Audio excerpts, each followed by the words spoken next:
Tonight, on Closer Look, anyone who has driven through Toronto has undoubtedly faced delays and frustrations. And as Toronto gridlock continues to frustrate commuters, Mayor Olivia Chow wants one person to be held responsible for managing and reducing congestion right across the city.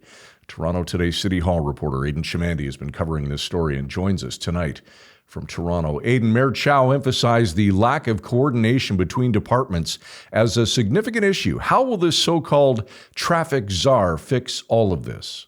One of the issues we're facing with this position right now is it's very early days. The person hasn't been appointed yet, so we don't exactly kind of have their mandate letter. But the general idea is that this person would float above the senior civil servants working in traffic, in transportation, in construction, and, just really try to coordinate all the things going on between them. Because as we know, construction can affect traffic. Now, critics are suggesting that the new traffic czar might lack the power to implement some meaningful changes due to council decisions. Has Mayor Chow or other officials outlined how this role will overcome political or even bureaucratic hurdles to make some real progress? Not really, because, a civil servant can't exactly have more power than the mayor or city council, because council and the mayor direct these people, what to do. So, if, for example, council votes to close all of King Street for the entire summer for a, pedestrian festival, there's not exactly a lot of stuff that the transportation czar there could do. So what's the reaction been, Aidan? How has this decision been received by council members and experts, and do they see it as sufficient to address Toronto's traffic woes? I would, to address the second part of your question first, probably not.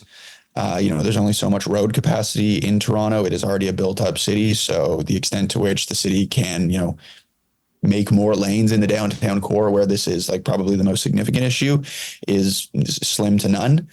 The mayor really likes to talk about transit as kind of relieving pressure on the road system, getting people out of cars onto transit.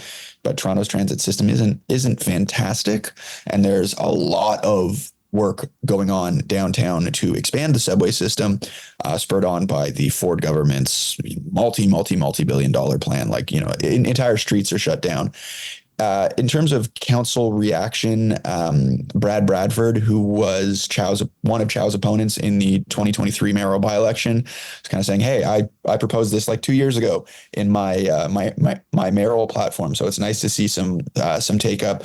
But one of the things that councillors are really concerned about is this, to some folks, seems a bit more like an effort in deflecting blame to a point person rather than coming up with concrete solutions that will actually have a measurable impact. All right, Aidan. So what about the controversy of bike lanes versus construction as far as the congestion goes? The premier, of course, has his plan, but what role, if any, will the traffic czar have in all of this now, not to mention public input? We're kind of returning to the issue of this role not really being fleshed out, and also, council politicians, elected politicians, being kind of the master of their domain.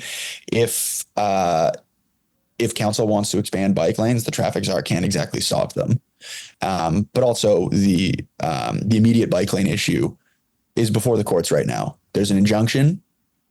The decision is expected not for a while. So this is just kind of in a standstill for now. The province said that they will continue to do planning work to see about tearing those bike lanes out, but no shovels are going to hit the ground. Nothing is going to be removed until a decision comes down one way or the other later in the year. The czar role and increased enforcement kind of seems like targeted measures. Aidan, did officials discuss how these initiatives fit into a broader, longer-term vision for reducing gridlock across Toronto? The enforcement part really is kind of a longer-term vision. I mean, the mayor has made a lot about hiring more traffic agents, cracking down on infractions like blocking the box, which is where, you don't really make it through an intersection.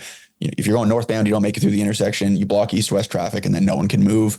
There's a new blitz coming for cars stopping in no stopping zones during rush hour. So it's just these little, these things that might seem like little efforts do really add up to a kind of more holistic thing where it's both a deterrence Effort, and in the case of the traffic agents who are, literally directing traffic downtown in the busiest intersections, just trying to keep it moving. You mentioned off the top, Aidan, that the position has not been filled as of yet. What's the mayor's timeline for having it done so and ready to go? Well, the old adage goes, there are two seasons in Toronto, winter and construction, and we are heading into construction season right now, the slowdown in the residential construction sector notwithstanding. So the mayor wants to have this person hired in time for summer. It's April 24th right now. I would say, summer starts in like 5 weeks.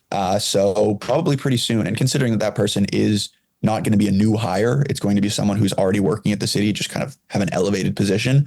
I can't imagine it'll be too difficult for them to actually fill this position because there's only so many senior civil servants working on this in the city right now. There's Toronto Today's Aidan Chameti on the new traffic czar position for Toronto.